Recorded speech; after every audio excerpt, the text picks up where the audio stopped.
I would like to thank Chris Bryan, if she is in the room, and she's probably outside wrangling folks. She's with Clarity Child Guidance Center. Without her leadership, this would be not as seamless as it appears. And I also want to thank Clarity Child Guidance Center for being our partner today, as well as our supporting sponsor and an active member of the Nonprofit Council, Documation. So let's give Documation a round of applause, please.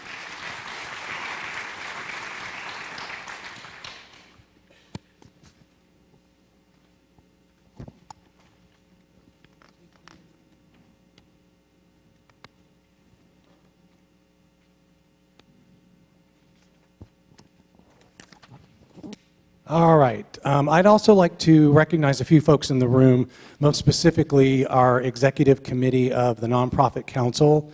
If you all would stand and be recognized, I would appreciate it. I know Fred Hines is here. I saw Denise Barkhurst. There you go. Thank you for attending, and we appreciate your support. So our format today is going to be a little different. This is not a debate. This is really a conversation with two of our candidates that we have invited today, along with our moderator. We also have pre-selected questions to be asked, so we won't have an open mic for the audience to ask questions, but those questions that we will be asking are actually being asked by our Nonprofit Council members who submitted questions to our committee, and were vetted, and we are pleased to have them here. Everyone is in attendance, and you all will be able to ask your questions directly to the two candidates.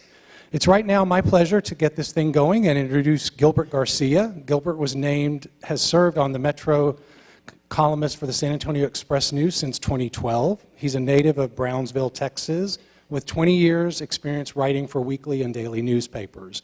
A graduate of Harvard, he's won awards for his reporting on music, sports, religion, and politics. And he's the author of a 2012 book, Reagan's Comeback, 4 Weeks in Texas That Changed American Politics Forever, published by Trinity University Press. One of his feature stories also appeared in the national anthology Da Capo Best Writing 2001. I'd like to introduce Gilbert Garcia. We appreciate you moderating today. And thank you for attending. Thank you so much for inviting me, and of course this is about all of you and the questions you have, and so we're going to get to that as quickly as possible. I just wanted to say that we're not going to have time limits for the answers, but because we have a lot of people who have questions and we want to be able to get to all of them, I might, if an answer is getting a little long, I might suggest that the candidate wraps things up, but I'll try to do it as politely as I can. And we're going to start off with a 3 to 5 minute introductory statement from each candidate. I think both candidates are very familiar to you, but to my immediate left, Mayor Ivy Taylor has been mayor of San Antonio since 2014. She was appointed mayor in 2014 and won election as mayor in 2015. And prior to that, she served as the representative on City Council for District 2. So please help me welcome Mayor Ivy Taylor. And to her left, Ron Nirenberg has been the District 8 City Council member since 2013, and he's completing his second term on City Council. Please help me welcome Ron Nirenberg.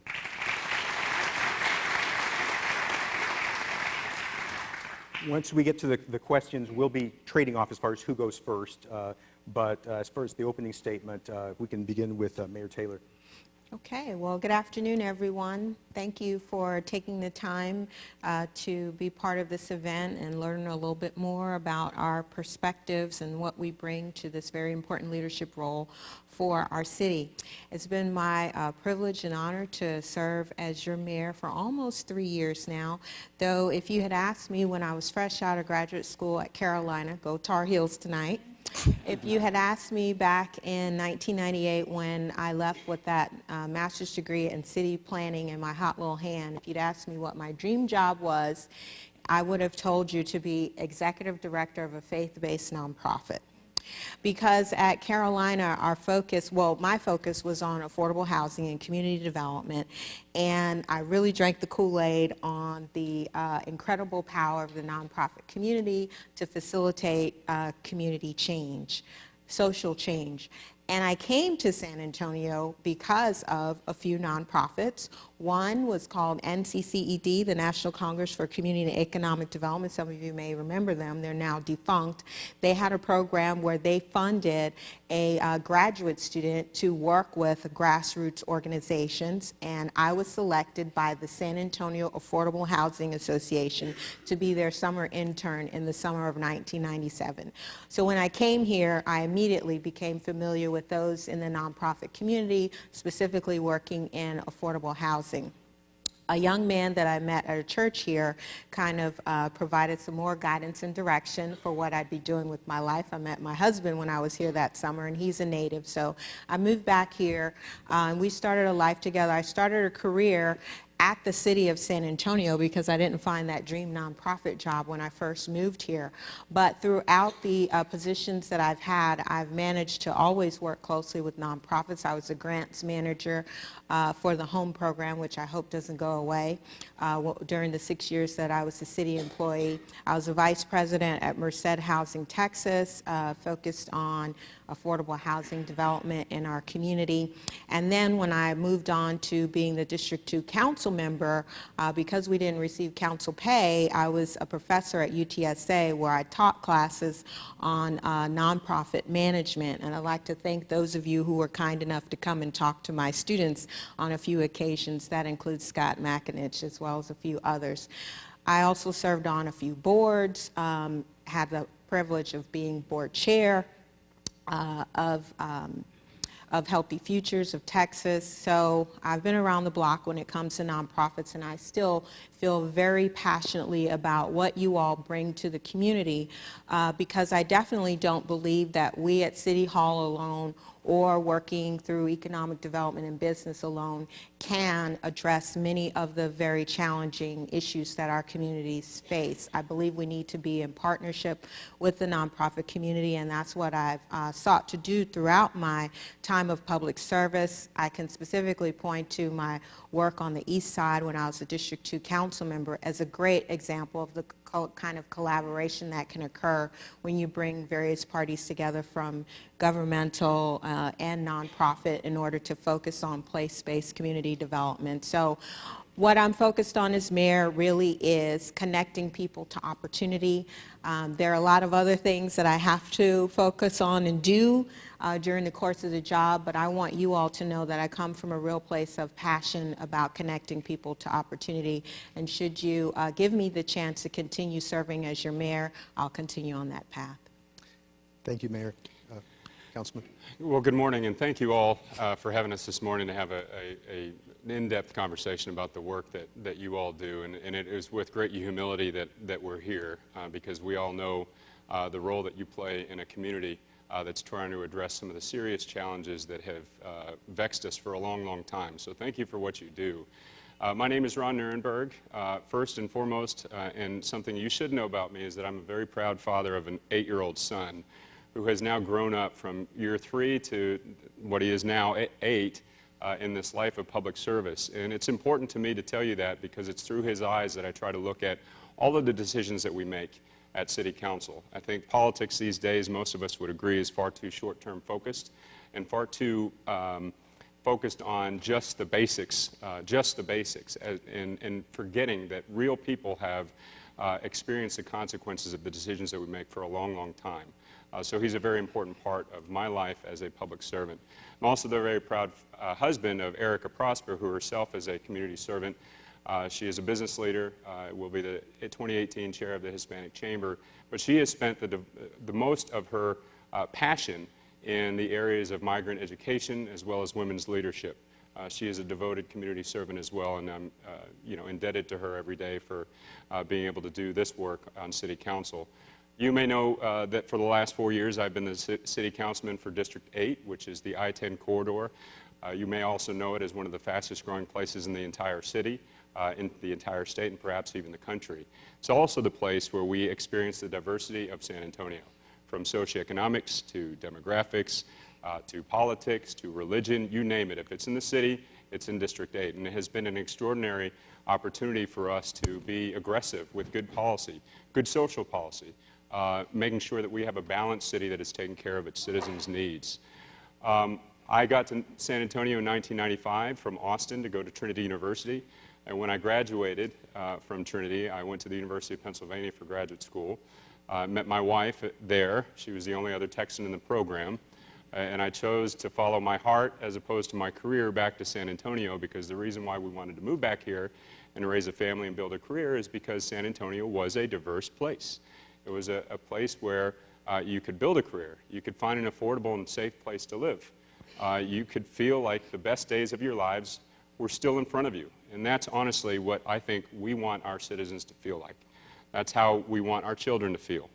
And that's how we want the people who come after us to feel, all 1.5 million of them. But we face some serious challenges. We know we have a serious challenge with regard to a rising violent crime rate.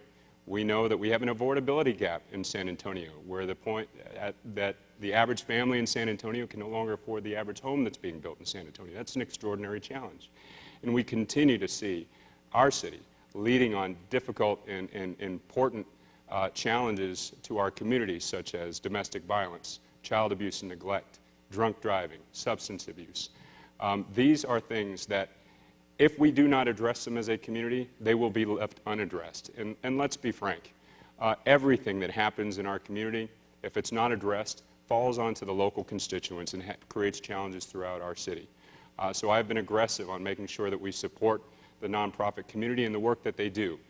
And I will continue to do that, because we know that we cannot be a healthy community together unless we address these challenges head on. My campaign is called The City You Deserve, and that goes for the people who live in District 8, who live in District 9, who live in District 1, 2, 3, all around town, because my goal is to make sure that we are being as aggressive as our children and grandchildren will want us to be, to make sure that we leave a city that you can be proud of no matter where you live, no matter who you are, no matter what you do. We want to make sure that our families' outcomes are the same in every families' outcomes and opportunities are able to be the same no matter what zip code they live in. And that's my goal as your next mayor. And thank you very much for being part of the conversation. All right, thank you. We're going to get started with the questions. The first question is from Mike Gilliam, CEO for Lighthouse for the Blind. Okay, let's see if this is working. It is. And we'll start with Ron. Ron, you get to be the lucky one to go first. Okay. The question I have really deals with the city's current funding process for nonprofits. The process, I know I'm hearing people moan and groan. Current process has a tendency to be a little complex, am I being understated, and laborious. And at the same time, we seem to fund the same nonprofits each and every year. So if you're elected mayor, one, what could you do or what would you do to simplify the process? And number two, what would you do to ensure that all nonprofits had a fair shot at that funding? That's a great question. I think first and foremost, it requires a broad community discussion about what a delegate agency actually is. A delegate agency is providing services that are so important to the city of San Antonio that the city organization cannot handle it on its own. So we have to change the conversation about what nonprofits, not-for-profits, and delegate agencies actually do, which is to address some of these serious challenges. I think changing that mindset is important, because we know the city is about public safety and streets and sidewalks and libraries and parks. But we cannot just simply allow the non-for-profit community that is addressing these serious challenges to fight over crumbs every year.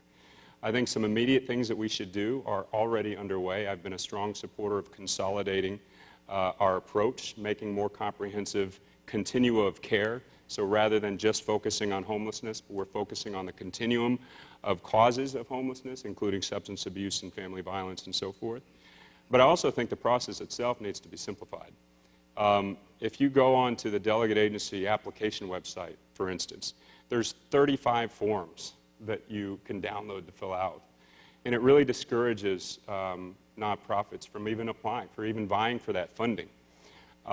We do need to have a conversation at City Council in June, which I plan to do during our budget goal setting, about the fact that this community continues to grow, and so do our needs that are taken care of through community safety net programs, for instance. And that is because even if we fund delegate agencies, we are simply creating more problems, and we have to address what that is. Building equitable infrastructure, delivering equitable services are an important part of making sure that we're addressing these these issues that are being taken care of by delegate agencies, we are still creating more problems the more that we continue to sort of kick the can down the road on issues of socioeconomic inequity. And that's something that I think we need to be focused on as well. Thank you. Mayor Taylor? Well, thank you for that question. It's something that we've been working on for many years. We've made some incremental progress, though I certainly can understand that it's not where people would like for it to be, though I have to admit I kind of reflect back on what the old CDBG applications used to be like, and I think we've come a long way. But yes, I do believe we could be more strategic in relation to how these funds are dispersed. I believe there's an education process for actually for the city employees, for those that are processing the applications, in order for them to have a better understanding of what it is that you do and how you do it. I would like to be creative and talk with you about how you think we could structure that so that you can get a better result and outcome when you're interfacing with them in relation to the applications.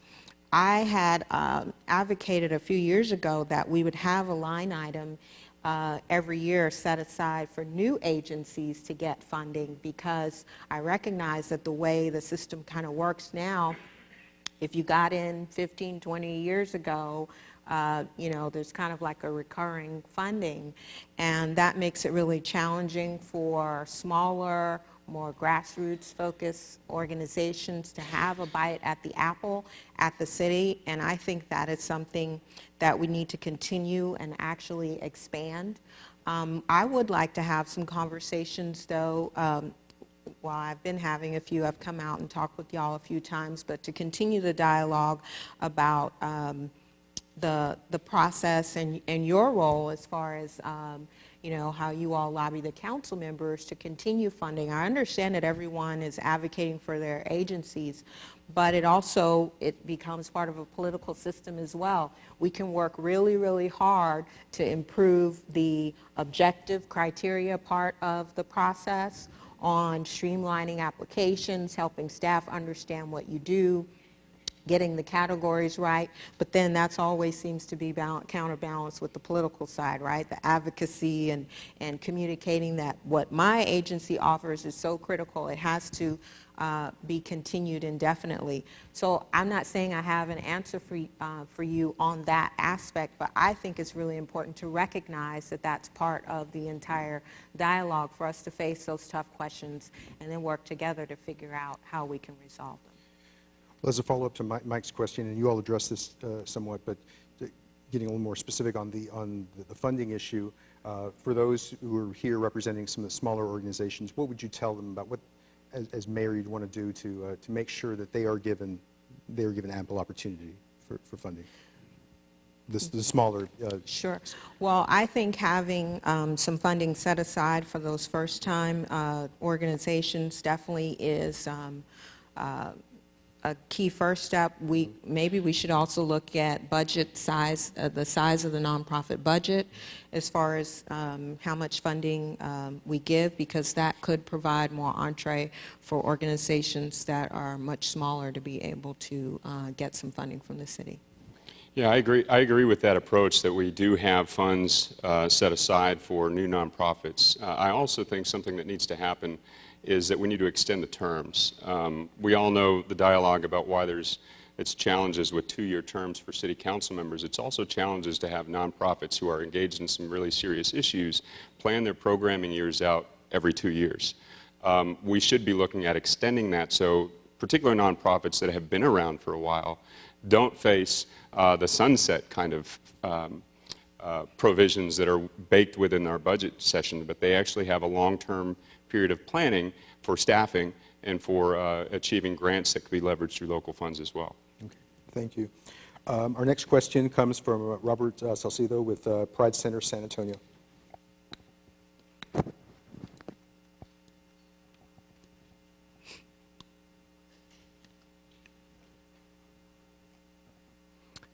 Before I ask my question, I just wanted to read a brief statement because I was reading in the paper this morning a commentary from the Express News from Elaine Ayala. The article is in Salt After a Spurs Game on an example of hate in the U.S. And what struck me is that she ended the article by quoting a local Sikh professor. Seeing laments that San Antonio is behind other communities and doing more to deal with hate and racism, or at least in acknowledging it. He specifically stated, "It's time for us as a city to own our flaws. We are not realizing our whole potential." He also said, "Because we're not engaging with one another as we should." So as an executive director of a resource center that specifically provides services to the lesbian, gay, bisexual, and transgender and queer community, who has many folks that intersect with these other minority populations, as mayor, what is your plan to ensure that we're promoting inclusivity in our communities, as well as working towards bringing cohesion amongst all these groups in San Antonio? We'll start with Ron.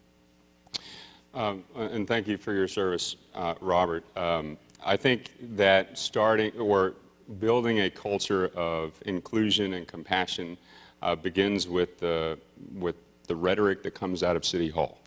I don't think we can sit back and let issues like this happen. I think we need to make sure that we're focusing and enforcing our non-discrimination ordinance. You had a great column, Gilbert, that said that rhetoric matters even on the campaign trail with regard to things like SB 6. We have to stand out, and using the mayor's platform to stand up for people who are considered others in our community is very important. I think that's one thing. The other things that need to happen are already baked into our infrastructure. I think the mayor did an important thing in opening the Office of Diversity and Inclusion. We need to make the next step, though, and ensure that that office is not just simply an event planner, but actually is receiving concerns and communicating with the public about where the pressure points are within diversity, inclusion, and discrimination issues. I read that column by Elaine, and it was concerning. Number one, because we always think San Antonio is different. I live in District 8, I serve in District 8, it's one of the most diverse places in the community.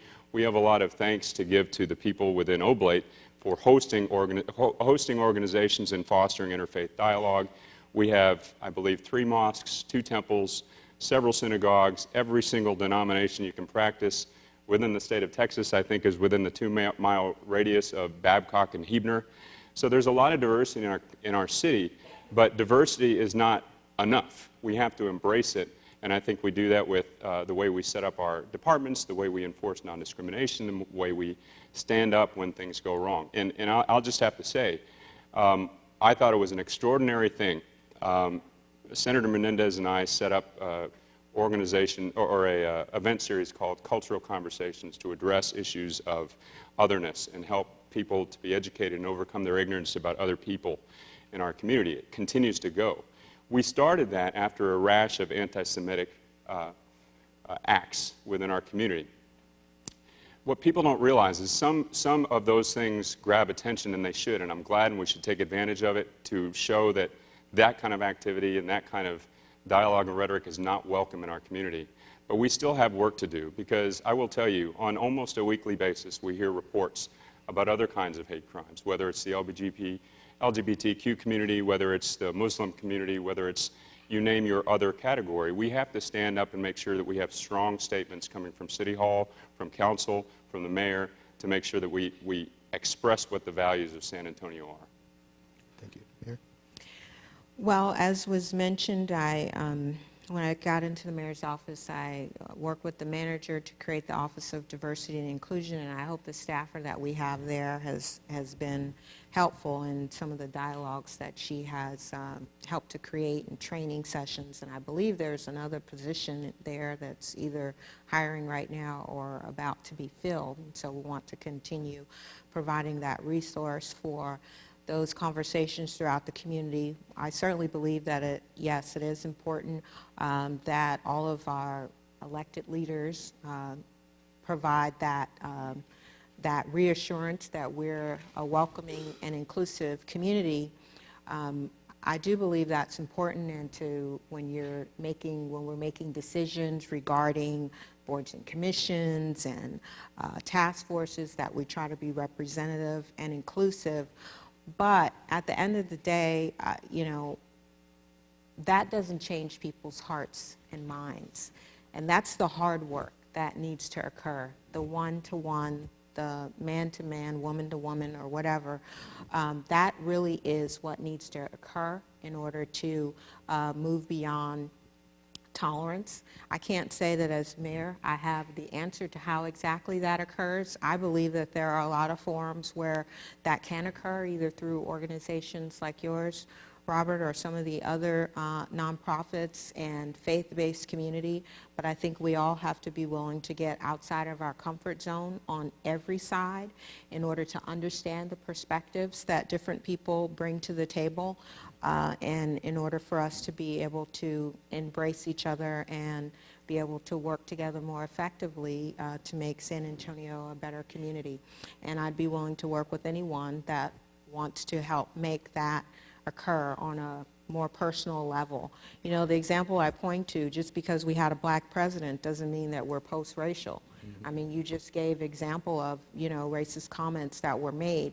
You know, having a commission or a position or whatever isn't going to change that. What changes that, I think, is people entering into the personal space of someone who has different beliefs or different lifestyle from them, and that's what we need to figure out how we can facilitate throughout our community. Thank you. Our next question comes from Henry Rosales, CEO of American Vogue Sport Association. Good afternoon, Mayor Taylor, Councilmember Neuenberg. You know, over the years, the nonprofit sector has become more and more of a safety net for some of our most vulnerable people, and we serve everyone, regardless of creed, race, religion, you know, so even citizenship.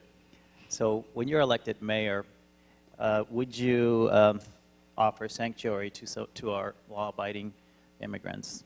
Yes, why? No, why not? Mayor Taylor? Well, during my time as your mayor, what my approach has been is to underscore the fact that San Antonio is a welcoming and diverse community. Though we have not adopted a political label of calling ourselves a sanctuary city, we have ensured from a practical perspective that our law enforcement officials here know that their job is to enforce the laws of our community and not immigration laws. And so their job is not to ask people about their status, because we want to make sure that everyone in our community feels safe and feels comfortable approaching law enforcement, whether they've been a victim of a crime or a witness to a crime. And that's the manner in which we will continue. We've also sought to be partners with those in the nonprofit community who have been providing aid to people who are refugees coming from other countries, and will continue to do that under my leadership and tenure as mayor. Of course, there's a lot of angst and uncertainty about what's going to come from the federal level, whether there will be comprehensive immigration reform or whether there will be other changes in policy, and even we're also concerned about what might come out of the state. So we've got to be prepared, but as far as those conversations right now, you know, well, at the state level, you know, we've been very clear to to the officials in Austin that what we have in place in San Antonio works for us, and that we want to leave immigration decisions to the federal government. You know, leave it to modern American politics to make sanctuary a difficult word. You know, I mean, this is a country where the front doorstep is the Statue of Liberty. I think we need to focus not on the debates in Austin or in D.C., but focus on what are we supposed to do as citizens of San Antonio, as public leaders in San Antonio, and that is to make sure that everyone who is here feels safe and then has a right to belong and to prosper in this community. Every law-abiding person should be able to do that. And so we have adopted policies within the city to ensure that that will happen. The police department, as the mayor said, is not going to enforce federal immigration policy. I believe that's extremely important. We have a job to do with SAPD already. But as the law changes and as the great uncertainty is, what if? Everyone expects SB4 in some form or fashion to pass. What will San Antonio do? And the answer is not to have a press conference. or to issue a statement on letterhead. It is to get in front of our immigrant community, our refugee community, and do everything that we have been doing, which is to make sure that they are safe, they have a place here, and that federal immigration authorities are not pulling them out of their homes and their schools and their workplaces to go send them overseas. I think that needs to be the value of San Antonio. I think we need to make sure that we again underscore the fact that San Antonio police cannot enforce federal immigration and also do their jobs at the same time. Thank you. Next question from Nora Euler from Spina Bifida, Texas. Hi, I want to thank you both for being here today. We really appreciate your insight. Our organization serves people with spina bifida, but also other physical disabilities. And my question is, regarding children with disabilities, how will you address the fallout from any changes at the state or national level regarding medical coverage to this vulnerable population? Can you repeat the question? I'm sorry. Is it on? Okay. No, what I want to know is, you know, with all of the things with budget cuts and the changes in who's going to be covered for medical insurance as well as Medicaid and things like that, this population is medically vulnerable. They have issues that they need to deal with on a daily basis, and organizations like mine are too small to help them with those issues. What is the city going to do about these children that aren't going to have medical care or medical supplies or, you know, support and things like that if all of these things that are being talked about come to pass? How is the city going to help these children? And there's a big population of them. Yeah, and I think it's important to recognize that even before, under the Affordable Care Act, as of last year or the year before, 1/3 of Bexar County residents were uninsured. 10% of children were uninsured. We only expect that number to increase fairly dramatically with the Affordable Care Act changes that are being made. I think first and foremost, I think what the city does well, it needs to continue to do well. Programs that we partner with, such as Centro Med, that offer services to particularly vulnerable populations. I think we need to continue to do that. I believe we also need to work with our Metro Health Department to ensure that services for a well community are also better addressing preventative care. Just this past weekend, for instance, I went to a community health clinic. I think the mayor was there as well, at Badi, at the Muslim Children Education Center.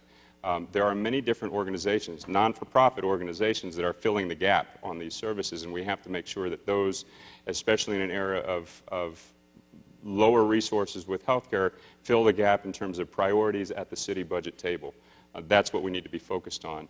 And then I also think there's an important dialogue for us to be having about all the other things that a city does to make sure that it's community as well. The infrastructure that we build, the services that we deliver, all contribute to positive or negative health outcomes. I have been a strong advocate for Metro Health's programs to reduce the rates of teen pregnancy, to reduce the rates of childhood obesity and diabetes, the work that we do with the Bexar County Health Collaborative, the work that's begun with the United Way for broad-based, better child outcomes, healthy children first, all need to continue, and I think that needs to be even more of a focus and a priority under the new administration. What we would need to do is to have a strong collaboration in order to be able to address those children who would now be more vulnerable. You know, healthcare, that's not our specialty at the city, not what we do. We have a Metro Health Department. However, Bexar County, they're the ones that provide most of the services for folks here who are uninsured or poor, and so we need to work with them as well as the federally qualified health clinics in order to determine how best we could assist with providing services to those children who may now be more at risk as a result of any actions that the federal government might take. But what would be most important is for us to be good listeners, because again, that's not our area of expertise. We would need to know from folks like you and other advocacy organizations who are working with those families and know what their situations are in order for us to help facilitate how to route them to an appropriate system that may already be in place, or to be able to sit down with those providers who already exist in our community and figure out if they have gaps and if there's anything that the city could do to assist them, or determine if there are other methods where we could either pursue assistance from the philanthropic community or others in order to fill in those gaps. Thank you. The next question, prior to Mayor Taylor becoming mayor, Mayor Castro introduced the SA 2020 plan, and Mayor Taylor created SA Tomorrow. And one question that I think comes up sometimes in the nonprofit community is when it comes to goals for the city that nonprofits can play a role in, how do you see those plans blending and when it comes to the role of nonprofits? And Ron, if you're elected and you have a plan of your own that you want to introduce, how will all these plans sort of work together in making nonprofits a player? Start with me? Okay. Well, SA 2020 was certainly an extraordinary visioning opportunity for our community, and I think engaged many of you around some of those key goals that we have for our community. What SA Tomorrow does is provide a platform for implementation through a comprehensive plan for our community that addresses and touches on so many different policy areas. That's what I love about being a planner. You know, I worked in affordable housing for a long time, and I got frustrated because I saw that the families that we were serving were still moving out and suffering from a lot of the negative impacts of poverty. And I knew that there were many other issues that were impacting their lives, and that's why I kind of got out of you know, working specifically on housing. And planning, I think, allows you to see the connection points between all the various public policy issues. And so that's why SA Tomorrow is an extraordinary opportunity for us as a city to create those safe, stable, mixed-income neighborhoods in every part of San Antonio that create the platform for healthy families, for healthy kids, for great educational outcomes, and for economic development for our community. Now, the plan is pretty complex. It's 3 parts. It's a land use plan, it's a transportation plan, and it's a sustainability plan. Some of you may be particularly interested in some of the components there, especially related to health. So it's pretty broad ranging, but it has as its underpinnings those goals that we articulated for ourselves as a community through SA 2020. So I think that there are plenty of opportunities for you all to engage in SA Tomorrow. We're pivoting towards the implementation portion right now. If you saw some of last week's council meeting, we've actually hired a firm that's going to help us with those plans, those sub-plans that address the different parts of the communities. The key, one of the key focus areas of the plan is for us to have these live, work, play, we call them regional centers, so that folks can conduct their activities in a more compact area and have great neighborhoods contained therein. And so we need to identify those areas, talk with the folks that are there, and outline what are the steps that will be necessary for us to bring that vision to life in each of those areas. The ways that you all can get involved is, first off, if your nonprofit is actually located in one of those 13 regional centers or community plan areas, or if there's a policy area that needs to be addressed within those geographic areas that you want to advocate on behalf of, or you can work with a neighborhood association or community group that's based within one of those areas in order to help us bring the plan to life. I'm sure there are many other ways you can engage as well, but I'll pause there. Okay, thank you. So Mayor Taylor and I disagree on a lot, but this is one area that I think we both agree on strongly, which is the importance of the SA Tomorrow plan. Where I think it's different for me, though, is that there's an emphasis, I think, on planning on infrastructure when the intent, and I was very proud to chair this effort for about 1.5 years as the plans were coming together. The reason why there's 3 plans is to ensure that all of the other things that a city does, social services, mental health resources,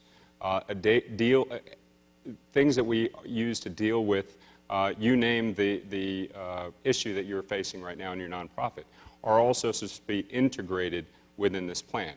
I believe that the plan got its proper grounding in SA 2020. It obviously is a community vision.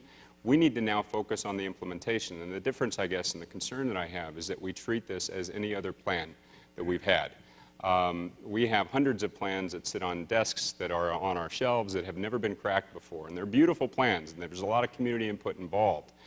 What I would do differently is I would ensure that there is an ongoing central policy-making force that is making sure that all of these developments and plans are being implemented properly. The challenge with us is that once we create a plan, we put it into the city staff, and we never get to talk about it as a city council or as a city body, and I think that's one of the challenges here. With regard to how nonprofits, I think, fit into the equation, I think there's an extraordinary part of the comprehensive and sustainability plans, which is community health. We have community health indicators, and as we talked about before, not-for-profit community has an important role to play to make sure that we're building equity back into our community. We will see the effects of those policies through the indicators that are in SA tomorrow. I think the nonprofit community must be at the table to ensure that those indicators are moving in the right direction, particularly as it relates to community health outcomes like availability of green space, availability of healthy foods, the movement up or down of some of the social indicators that you're facing right now. And then we also have to use SA tomorrow as a platform to discuss what the city has not done very well over the years, which is to build a city that has a conscience, build a city that is balanced, build a city where there is not inequity as a result of continued sprawl every which way. You know, CPS has a strong affordability program for lower income residents. SAWS has the same thing. The city of San Antonio has an extraordinary budget every year for delegate agencies, but the reason why we continue to have to see these challenges come to us in the form of budget needs is because we continue to add to the problem without addressing some of the root policy challenges for our city. Thank you. Now we have two related questions, which we'll have both of those questions asked together, and the two of you can respond to both of those questions. The questions are from Melissa Kazin, the Executive Vice President with Communities and Schools, San Antonio, and Simon Salas, CEO for Good Samaritan Services. Hey, good afternoon. You talked a little bit about housing, you talked a little bit about health, but I haven't heard a lot of talk about education. So my question to the both of you is, what role do you see the city playing in developing or implementing or influencing local education policies and strategies as we try to meet those SA 2020 education goals? And Simone, go ahead. Thank you. And thank you for allowing us to participate in this brainstorming conversation with you. Our clients have great needs, and not-for-profits are always looking for opportunities to serve them. Chief among them is raising the funds we need to maintain services. Would you support taking the steps necessary to dedicate funding to support the work of not-for-profits that provide and enhance certain preventative health and or after-school programs and needs to increase the amount now available to what would be raised by an 1.8% sales tax, which is about $31 million? I think we'll start with you. Well, I'm glad you raised the issue of education because I think it would be the natural reaction for any city leader, and we've heard this refrain for decades, that it is the job of the state to take care of our public education system. And while that is true, the consequences of the state not adequately doing that are felt locally. And so the city does have a role. What I think the city needs to do, and what I plan to do as mayor, is to ensure that the education system, particularly the public education, school districts and superintendents are at the table of policymaking across the board for the city of San Antonio. Our superintendents, our public schools need to be directly involved in the policymaking of the city from things like public health, but also development policy. We know right now one of the things that stretches our infrastructure dollars, one of the reasons why we can't best afford better public transportation and services is because our city's infrastructure and service dollars continue to get stretched farther and farther out, chasing that development that's occurring because good schools are moving farther and farther away. How do we deal with that? Well, we have our communication between policymakers at the city and at the public school districts to make sure that we're all on the same page, we're not siloed. And that's one of the reasons why I support and will drive an agenda with the business community, with neighborhoods, with families, and with the educators in our community for consolidation of school districts, not necessarily to one school district, but to reduce the number of boundaries in between school districts so we can ensure that there's more parity in educational outcomes and more parity in resources. I think with regard to your question about raising the level of funds available to delegate agencies, I think it's a laudable goal. But the challenge is for us that we are continuing to exacerbate the problem so the budget will continue to grow. I support a non-zero based funding formula for delegate agencies, so we're not just asking those delegate agencies to prove their worth every single year, but we extend the terms, maybe up to 5 years, for instance, for those nonprofits that are doing foundational work to ensure that they can budget out longer periods of time. There's more certainty in their budgets, and we can work with those nonprofits to achieve some more consistency and better outcomes as well. But we have to do our jobs as policymakers. And then the last thing I'll say is that we must use our platform as city leaders to better connect private sector corporations with our nonprofit community. One thing I did when Doyle Beneby was here was invited him to go have lunch at the battered women's shelter. Because he asked me, you know, what CPS wants to do more. We want to get involved in an important community issue. And, you know, he used Haven for Hope as an example. New Star does wonderful things for Haven for Hope. So I said, come down to the battered women's shelter. This is a fundamental problem the city has. And come and talk to the people there and understand why we need the strength of a corporate citizen like you to be there to provide not only a backstop, but provide some life-sustaining resources for the population that they serve. He did that. They got involved, I believe, in some substantial funding. And that's the kind of thing that we can use our platform as city leaders to do. Thank you. You too. Okay, I've been using the time to make a little list, so you might have to tell me to be quiet here, Gilbert, because I think there's quite a few things that certainly we can do. First, I'm going to start off from the planning perspective in that our top responsibility, I think, in working in partnership with the schools is to create great neighborhoods, I think, for our public schools through investing in infrastructure, ensuring we have the proper policing and all the other city services, because I think great neighborhoods do provide a platform for great schools. And so I think that the plan that we have in place puts us on the path to try and do that in a much better way than we have here in San Antonio, because you all know that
quick follow-up. Ron had mentioned supporting consolidation of school districts. Is that something that... That is not something that I am running on. It is, we talked about this at the last debate we Right. had. If you'd asked me 10 years ago, I would have said, oh, consolidation is the answer. I cannot confidently say that today because, I mean, I look at huge inner city school districts in other places like Los Angeles or Houston, and I don't know that their outcomes are necessarily much better than what we have here in San Antonio. So what my approach has been to work with the districts that we have in place, though certainly I'd entertain a dialogue about that, but that's not something that I'm going to put my full weight behind right Gotcha. now. And Ron, I think you just wanted to... Yeah, and let me talk about consolidation for a minute. I think if you go to any neighborhood to visit any family, or you could talk to any business leader or educator and say that we have 16 school districts within the city limits, they would say that that doesn't make a whole lot of sense. That means there's 16 different levels of property resources, there's 16 different levels of education outcomes, there's 16 different levels of everything. And we have school districts that have great teachers in the South Side who are now losing those teachers because they get a bigger check if they go somewhere else. We have school districts competing for talent within our own city. It doesn't make any sense. And this is why I think I know it's politically taboo, but this is why it's important for us to talk about this. There is not a seat of authority anywhere in the city or the county that can make that happen but the city's mayor. And while I would not have the authority to do it, the mayor has the opportunity to set a vision and to align the people, convene the people that can make it happen. And this is why I believe it's imminently possible in the city. And I'm not saying next year. Yeah. And I don't want necessarily one school district, but to break down some of these barriers. We have 3 school districts right now under direct state control. And while legislators are not necessarily listening to city officials on issues of bathrooms and immigration, they are listening to businesses. They are listening to educators. They are listening to people who make an economic case for the city of San Antonio. And there is such dramatic inequity within 16 different school districts, it is affecting the outcomes of this state's economy. And I will drive that point home because I think it's possible and I think it needs to be done. Okay, thank you. Next question will come from Jane Fairchild from the Board of Trustees for the Children's Shelter. Oh, that's right. You do need that, don't you? There you go. Is it on? Is it? Yes, it is. Okay. Yes, it is. The state of Texas is working to reform child welfare across the state by implementing community-based care models, where a lead agency will coordinate the needs and care of children entering the foster care system. So often we hear city officials refer to children in foster care system as the state's children or the state's issue, when in fact they are our children coming from our neighborhoods. What role do you see the city playing in a community-based care model for foster care children? We'll go ahead and start with you, Ron. So it's funny how the legislature picks and chooses local control issues, for one. But I do think you're absolutely right. I think it's not the state's children, it's our children. Couldn't be said better.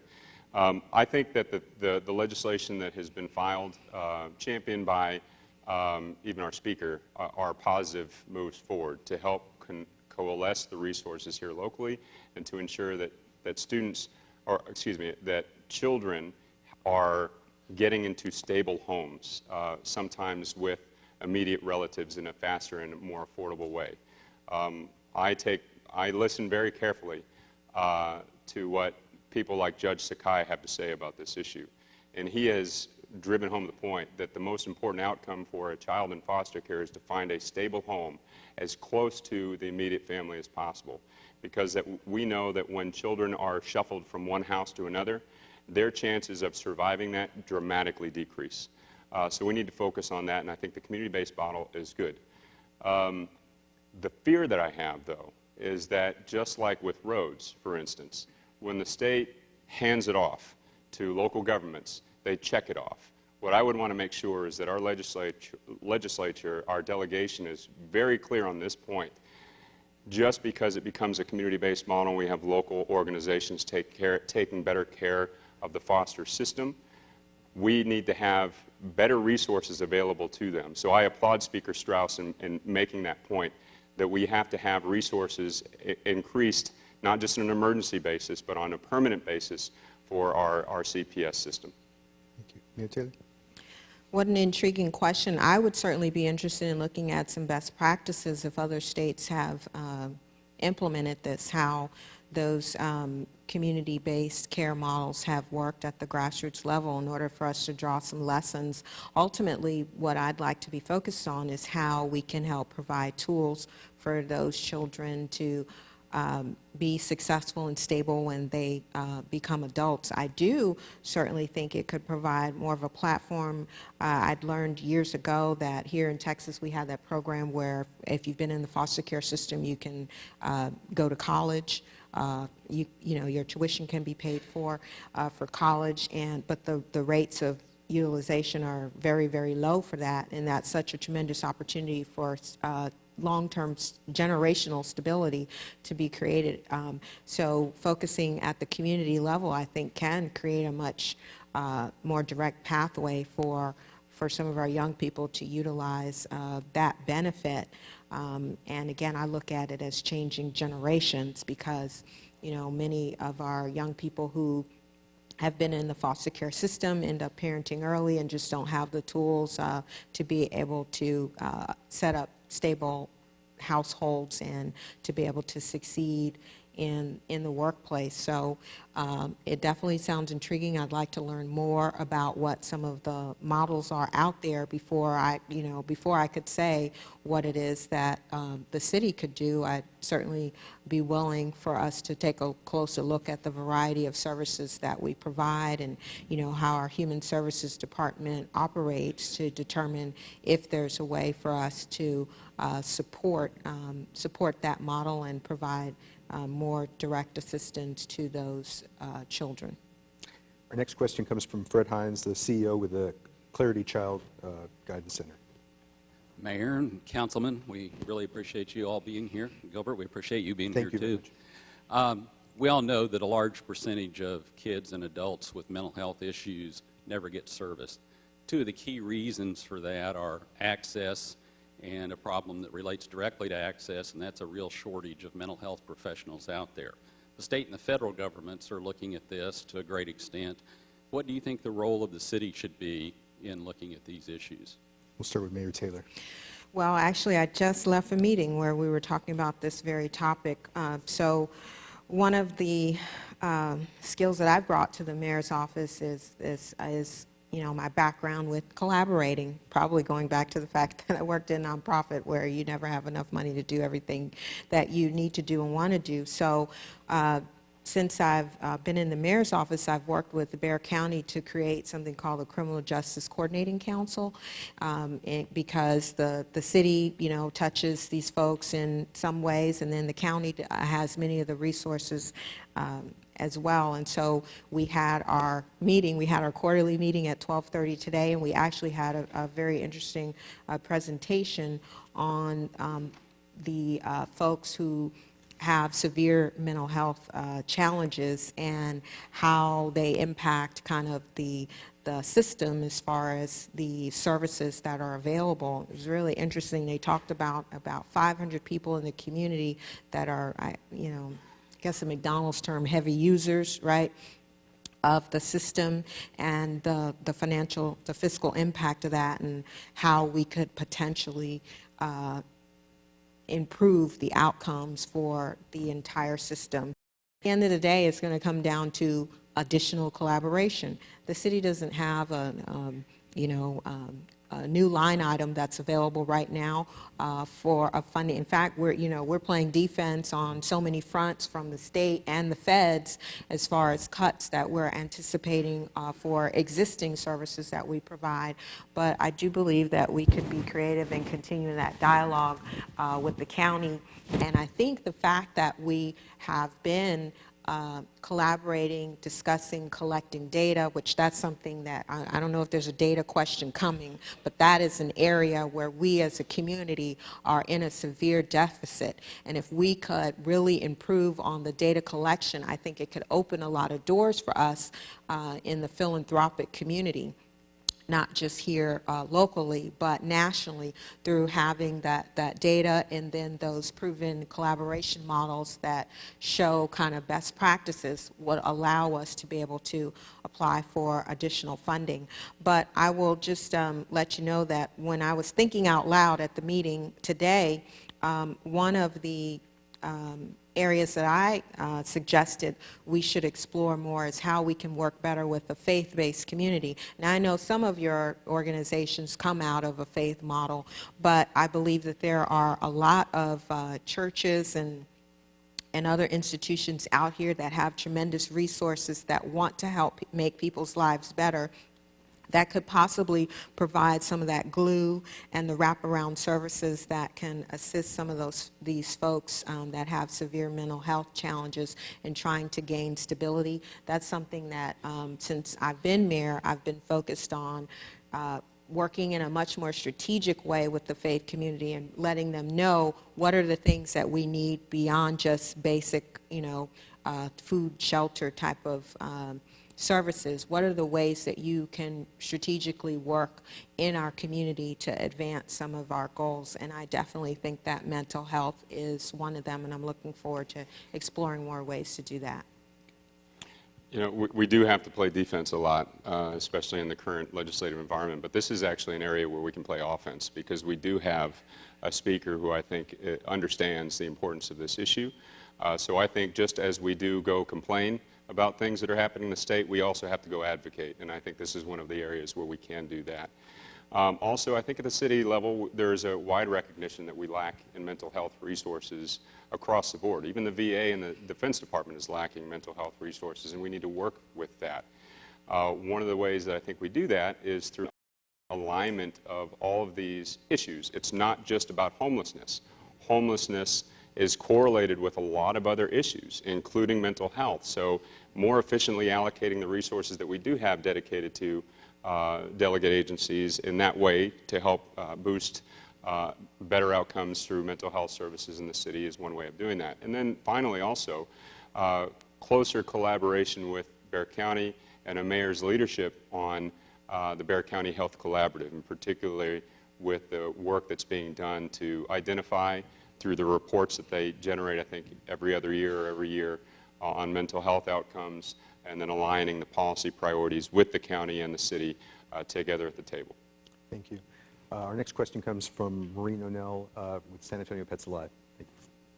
Thank you for the opportunity.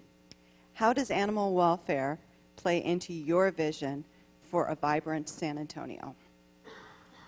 Let's start with you, Rob. So thinking back in 2005, animal care certainly should have been on the minds of everyone because even from an economic development standpoint, this was a badge of dishonor for the city. So I applaud the work that's being done, that has been done in the animal care community. We are on a path to no kill, which I fully support. I think a modern society, in a city like ours, we can achieve our goals with not having strays on the street, but also achieve our goals with no kill as well. So that would be the vision for how I would incorporate animal care, continue to work with that. So how do we do that? I think a number of the efforts that are already underway are good ones. We have already increased kennel space, for instance, to make sure that we have an ability to collect stray animals. We are working in better coordination to ensure that there's better pet owner education. So we get animals microchipped, but we also have pet owners taking better care of their animals, and we identify those owners that are not and work to enforce the law. And then finally, in the work that SAPA does and other organizations like it, I think we need to support them. I think there has been, over the last couple of years, a little bit of our eye has been taken off the importance of spay-neuter programs. I think we need to continue to work towards full execution of spay and neuter programs throughout our nonprofit community as administered by ACS. Here. Education really is key. The problem that we've had here in San Antonio has been with bad owners of pets, and so we really need folks to be educated on what it means to what the responsibilities are of pet ownership, keeping your pet confined and to your property. I'm sorry, I tried all of that. Excuse me. And also to increase the opportunities for low cost and free spay neuter. And we've definitely made progress in that regard during the last few years, largely through partnerships with the nonprofit community. So I want to say thank you to those who work in that space. We're grateful for the partnership, but we always are balancing that with what I think is our top responsibility, which is public safety, which to me means, because I live on the east side, and when I go for a walk, I have to take a big stick. So I want people to feel comfortable walking the streets of their communities, and so it really is important for us to keep dangerous animals off the street, and so that always is the balancing act along with the education and the no-kill strategy. Okay. Our next question comes from Megan Legacy, the Executive Director of SA Christian Resource Center. Good afternoon. What do you see as the deepest systemic causes of generational poverty in San Antonio? I'll start with you, Mayor. Oh, gosh. It's a deep one. It's an easy I mean, one. we could be here all afternoon talking about that. The deepest, say that again, the deepest The systemic causes, the real root level causes. Well, I mean, since you're with the Christian Coalition, I'll go ahead and put it out there that to me, it's broken people, you know, people not being in relationship with their Creator, and therefore not being in good relationship with their families and their communities, and you know, not being productive members of society. So, I mean, I think that's the ultimate answer. That's not something that I work on from my position as mayor of the community, though I try to be an example. But as far as some of the policy issues that we work on from the political angle or the nonprofit angle, you know, I see education as the great equalizer, and so for a variety of reasons, you know, want to talk about school districts or economic segregation, we just have not provided the same opportunities for people to be have access to high quality education that puts them on the path for careers in every single part of San Antonio. So I see that as being one of the systemic causes. Another that I've worked on that I'd like to point out as well is teen pregnancy. And that kind of goes hand in hand with education, because when people are parenting early, that usually means that they don't have the opportunity to complete their education. So it ends up being a vicious cycle. So those are a couple of the things where, you know, I think there's a lot of things we can do. I have tried to bring teen pregnancy forward as an issue. We need to focus on our resources from the city platform. And, you know, I've gotten some pushback. I've had people say, oh, that's a moral issue, a religious issue, you know, a family issue. I've tried to frame it as an economic development issue, because when people are parenting early and not connecting to the educational system, completing their education, then that means that they're usually going to be underemployed or unemployed, and that the cycle will continue. And I do believe that there are many things that we can do from, whether it be from city council or in the nonprofit community, in order to stem that tide. Well, your question is like the stuff of philosophical conversations across the country and tables of graduate students. But I think it's an extremely important one, and it makes us think. It certainly makes me think. If I had to point to one cause, philosophically, it would be the loss of the public common, the sense that we're all in this together. And that has resulted in people doing a lot of things, or not doing a lot of things, such as participating in the local elections, such as reading a newspaper, such as doing whatever it is to help with neighborhood associations. The loss of the sense of a common ground, a common purpose for people throughout this city and throughout this community is a plague on us all.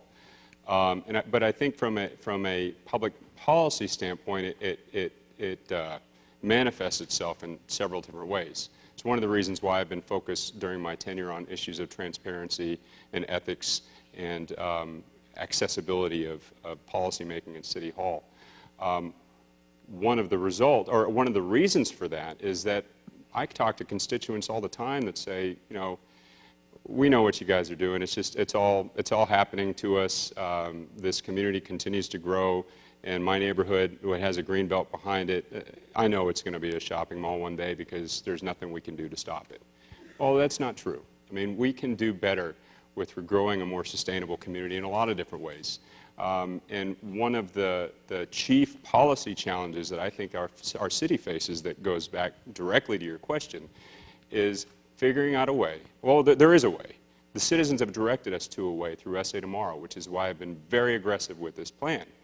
The citizens have directed us a way to manage our growth better in a more sustainable way. And that is important for generational poverty because the more that our city grows in every which way without any sense of management and of uniformity or of even sustainability, the more our infrastructure dollars get stretched. The more challenge it is for us to even deliver on-time bus service on the south and west side so families can get home in time to do homework with their kids. The more that we are not able to maintain fixing the potholes on the streets that are in the high-growth areas. It creates a challenge that results in neighborhoods that have seen disinvestment for generations. And what invariably is located within a neighborhood that has seen disinvestment? Poorer school districts, poor outcomes within family environments, worse community health, all of the other social ills that we've talked about, whether it's family violence issues or it's simple crime. Those are invariably correlated to this lack of investment in terms of our public resources. And all that, in my opinion, philosophically goes back to a sense that we've lost the public common. Thank you. Now we have two questions that are on related topic from Gilbert Hernandez, CEO with Youth for Christ, and Jay Birchfield, CEO with Life Skills for Living. Hi. We have a long legacy of the faith-based community serving in our city, both through faith-based and faith-neutral programming. We'd like to know, what is your plan in working with faith-based organizations like nonprofits and churches to better serve the city? And Jay. As related to his, mine is, what are your particular spiritual beliefs and how will they affect your decision making if you become the mayor in the next term? All right. Ron, we'll start with you. So I believe that there is a role for the faith community in building a better city. And it is because despite the lack of trust that is in most public institutions, people still go to church. They still go to synagogue. They still go to temple. They still find community in places, and more often than not, it's within their faith community. And I think there's an extraordinary opportunity for us to work together within our lanes to reset the conversation, similar to what the last question was, about why we continue to create inequities through simple things like road maintenance, or through school district policy, or through name your public policy position for the city. So I think working with our faith communities, knowing that they have the congregants' ears and they have the trust of the community, we can better deliver those difficult conversations and work towards a better vision and more action for the city of San Antonio. Your question about how does faith impact my life. I grew up in an interfaith household. My father's family fled Eastern Europe before the Holocaust, actually before World War II even started. But it was getting to a point where they didn't feel safe. So they came to the United States, Jewish immigrants. My mother's family but came over after my father met her in the Peace Corps in Malaysia. And it was a very separated kind of community in Malaysia with regard to religion. They came over as Roman Catholics. So I was raised in a Catholic Jewish household. And it was an extraordinary experience. It was easier for me because my father never practiced. But it taught me a respect for the role of faith and religion, but it also taught me the universality of religions. And so I have, I became a student deacon at the Trinity University Presbyterian tradition. At the same time, I was in the Catholic student group. At the same time, I was exploring Eastern religions through writing and all that. I have a deep respect for where religions intersect. And I try to pass that on, as my wife does, to our son. I try to have that kind of, where were we together in all this, impact sort of my outlook on public policy. And for me, you know, ultimately, if you ask me what's the one place that I think they all have it and we all intersect, it's at the simple golden rule as we know it, which is that we want to make sure that government, as we do interpersonally, government is treating everyone as they would want to be treated. That we have a government that's based on equality, that's based on inclusion and diversity, and it's, you know, it's in working with our faith community that I think we can do a better job at that together as a city. Mayor. Well, I am very excited about the opportunity to potentially continue the work that I've done with the faith community. I've brought, I think, a different perspective to engaging the faith community and really have worked hard and letting folks know what's going on at City Hall, trying to learn about what's happening in their various communities, what the ministries are, and be strategic in engaging folks. And Gilbert, I appreciate the assistance you all have provided us on mentoring, which has been one of the key strategies that we've been employing through My Brother's Keeper in order to try and improve life outcomes for minority males here in San Antonio. But so I've convened an interfaith conference on an annual basis. In the past, we've done that twice so far, where we focused on workforce development and literacy as issues where we specifically wanted to engage the faith community. And looking forward to the opportunity to potentially have another such convening. I've reached out, again, I've been visiting churches and also been in a lot of communication with folks from various faith backgrounds, just to, again, have a better understanding of what the ministries are, to see how we can better partner through the city. And if you didn't know, we actually hired a faith-based liaison down at the city of San Antonio. Her name is escaping me. She's been on the job about 2 or 3 weeks. It's Ann something, right? I don't know how to say her last name, Hemke or something like that. So she has been on board about 2 or 3 weeks, and so this presents us an opportunity to be really targeted, because I think it's kind of like in little pockets. Like, I might know about a few institutions and their ministries, and someone who's a staffer knows about a few others, but I don't think in a comprehensive way we have the communication vehicle for us to let folks know what we're trying to accomplish at the city, and to have a better understanding of, you know, where it might align with their ministry goals. So that is very important to me. As far as my own spiritual beliefs and how they affect my governing, I am a Christian. I'm a born-again Christian, a believer in Jesus Christ. And how it affects me on a daily basis is I draw very heavily on that as far as the strength to do this job. In fact, the little book I have here in my lap today is my little planner that says a little God time. And for this week, the scripture is, I can do everything through Christ who gives me strength, Philippians 4:13. And those things really do help me on a daily basis in order to serve San Antonians. That's what works for me. It doesn't mean that I, in any way, don't acknowledge that, you know, we have people of many faiths in San Antonio. I think the diversity that we have as a community is a strength, and I like to highlight that.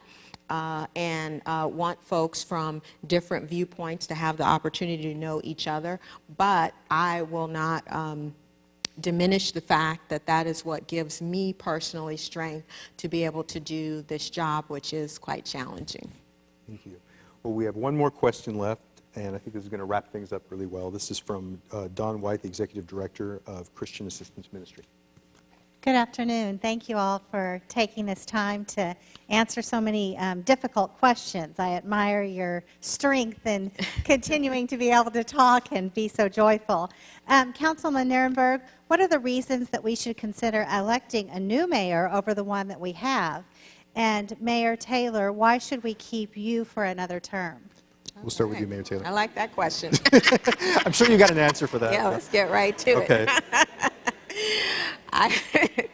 I certainly have enjoyed the opportunity to share perspectives and ideas on, how we can work together and to learn more about what the issues and concerns are that you have.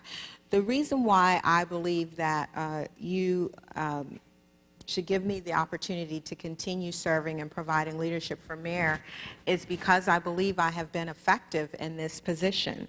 And at the end of the day, it's not about your ability to sit here and provide great ideas or provide rhetoric. It's about the ability to deliver, to provide leadership for the city of San Antonio. This job is difficult. You have people from every corner of the community who all think that their issue is the top priority. And even if everybody agrees on what the top priority is, they don't all agree on how to address it, okay? So you have to have someone who is a listener, who is a collaborator, who has experience, and I fit all those categories. I shared a little bit with you about my experience in relation to the nonprofit sector.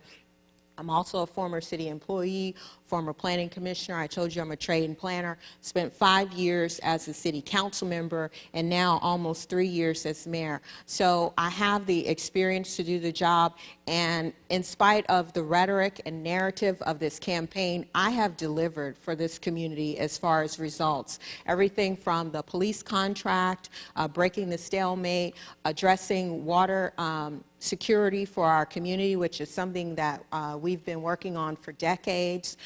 We've been able to achieve several very important projects there with Vista Ridge, as well as the desalination plant, working on issues like bringing people together to resolve veteran homelessness.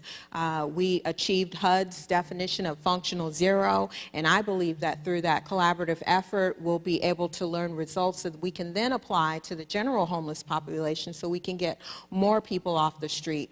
I'm not saying I'm perfect, but I do believe that I've been a passionate advocate for connecting people to opportunity throughout this city, that I've been able to bring together people from various sides of our community to work on the really tough issues that face us. And part of the reason why I believe I've been able to do that is because for me, this is not about political ambition. This is about trying to make our community a better place. I don't have any particular aspirations as far as another political appointment or position. For me, I see myself still as a community development planner trying to create opportunity for people in San Antonio and make this a better place for folks, and that's what drives me each and every day as I do this job. And so I am humbly asking you to give me the opportunity to continue serving, because we have had great momentum, and I want to work more closely with you in resolving some of the challenges that we face in working with the nonprofit community. Thank you. Thank you. So we saved that question to the end, so everybody would behave until now. But we'll behave, well, I read in the paper this weekend comments by Mayor Taylor's consultant that said that I'm grabbing a microphone and that I'm overly ambitious. Well, yes, I am. And that's because as I look at the community here, we need the mayor to grab the microphone. We need her, we need him to speak up for the communities that are not heard. We need someone who is going to be ambitious about our city, who can inspire our city to think better, to overcome the challenges that we've seen have arisen over the last 3 years. We can talk about our crime rate, we can talk about the lack of movement on transportation, we can talk about the fact that our wage and affordability gap has grown to the point where the average San Antonian can no longer afford the average San Antonio home. We can talk about all the ways that we have issued press releases, cut ribbons, or issued statements about the fact that we've ended veteran homelessness, which I was proud to chair that effort when it kicked off, or we've done X, Y, Z about finishing water security or achieving balance in our police department. But the truth of the matter is there is a lot of work remaining, because the successes that we have had over the last few years are fleeting and they're coasting. And we are not generating the momentum that the city needs to make sure it's a good city, a great city for future generations. The mayor is one vote out of 11 people, and while it is true that one of the most important roles is 6 votes, to get 6 votes. When it's 6 votes on the wrong thing, on the wrong decision, or on the wrong side of an issue, I think leadership means standing alone to make sure that we have someone standing up for the right side of the issue, the right part of our city, to make sure that we're all taken care of and we all achieve a good outcome for our community. We need champions in this city. I am ambitious. I want a great community. I want to leave a great city behind, not just receive a city and then work and then leave. That's not what I envision. Why I'm running for mayor is that I believe that the mayor is the most important role in the city of San Antonio to articulate a clear vision for the future, to ensure that we have an ethical and open and transparent process in government that not only the public can trust, but our colleagues can trust, and that who will work hard. And I will defy anyone who says otherwise, that I have not been working hard and achieving some really important things for this community, from water security to economic development. But that is what you can expect from me as your next mayor. That is why I hope you join us in our campaign to reach that opportunity for all of us, to ensure that no matter who you are, no matter where you live, no matter what you do or where you're from or when you got here, that we have a city that you can be proud of. Thank you very much for your attention. I'm not going to apologize about being passionate for this city, and nor should you. Thank you. Well, that's the end of our forum. Thanks to all of you. Thank you to Mayor Ivy Taylor, Councilman Ron Nirenberg. Thank you. Thank you all very much. We appreciate you coming. And again, I'd like to thank Documation for supporting this event. And there she is, Chris Bryan from Clarity Child Guidance Center. Thank you very much. Y'all have a good afternoon. Thank you, Mayor. Good seeing you. Take care.